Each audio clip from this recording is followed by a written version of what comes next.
Assalamualaikum sang pemimpin. Bagaimana kabar kalian hari ini? Semoga selalu sehat dan siap untuk belajar ya. Sebelum memulai pembelajaran hari ini, yuk kita ucapkan bismillah terlebih dahulu. Bismillahirrohmanirrohim. Nah, sang pemimpin, hari ini kita akan belajar tentang skala prioritas. Apa sih skala prioritas itu? Yuk simak videonya sampai selesai.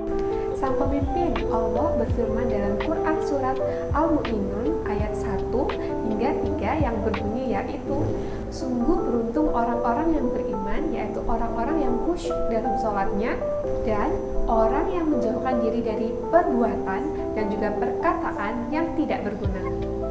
Nah, ayat ini menekankan pentingnya untuk mendahulukan hal-hal yang bermanfaat dan bernilai ibadah, serta meninggalkan hal-hal yang sia-sia. Sudah sepatutnya kita sebagai Khalifatullah fil ard yang rahmatan lil alamin tidak membuang-buang waktu pada hal yang tidak penting. Nah, kita bisa mulai dengan skala prioritas.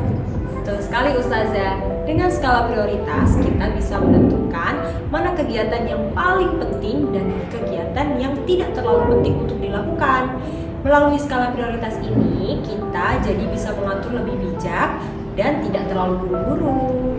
Setelah membuat skala prioritas, Ustazah berharap kalian dapat mengelola waktu dalam kegiatan sehari-hari sehingga kalian dapat membuat keputusan yang tepat untuk menentukan kepentingan dan juga urgensi. Sang pemimpin, coba kalian ingat lagi. Pernahkah kalian bingung harus mengerjakan PR, main game, atau membantu orang tua kalian lebih dulu ya? Pernahkah kalian merasa bingung ketika harus memilih membeli mainan, aksesoris, pakaian, atau perlengkapan sekolah lebih dulu? Inilah pentingnya mengatur skala prioritas. Dengan mengatur skala prioritas, kita akan lebih tahu mana yang harus didahulukan.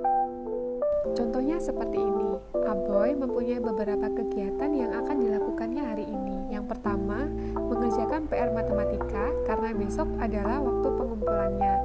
Kemudian, menonton YouTube dan bermain game. Yang terakhir adalah menjemput adiknya. Menurut kalian, apa yang harus kita lakukan apabila kita berada dalam situasi seperti Aboy? Nah, kalau kita berada di dalam situasi seperti Aboy, kita bisa menggunakan metode urgensi dan kepentingan loh. Kita bisa menggolongkan kegiatan-kegiatan tersebut menjadi 4 bagian. Penting dan mendesak, penting dan tidak mendesak, tidak penting dan mendesak, atau tidak penting dan tidak mendesak. Pembagiannya akan seperti ini.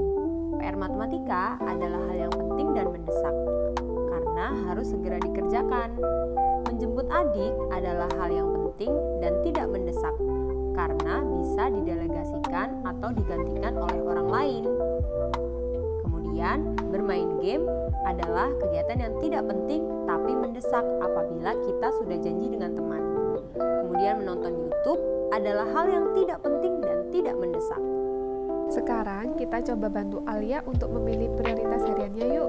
Hari ini Alia akan mengaji sore sepulang sekolah, belajar untuk sumatif 3 hari lagi, scrolling TikTok, bermain game.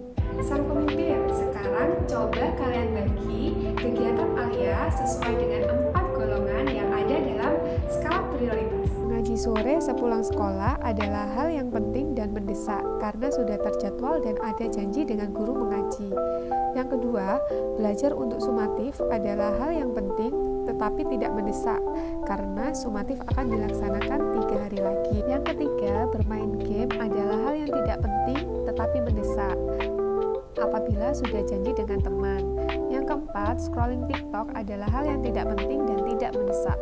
Alia bisa memulai dengan hal yang paling penting dan mendesak, kemudian dilanjutkan dengan yang penting dan tidak terlalu mendesak. Tidak penting tapi mendesak, kemudian tidak penting dan tidak mendesak.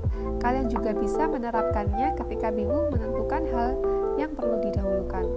Sang pemimpin, gimana? Kalian sudah paham belum? Dan sudah bisa mencoba untuk membuat skala prioritas kalian sendiri? Alhamdulillah kalau kalian sudah paham. Nah, sekarang Ustazah akan memberikan tips untuk kalian membuat skala prioritas.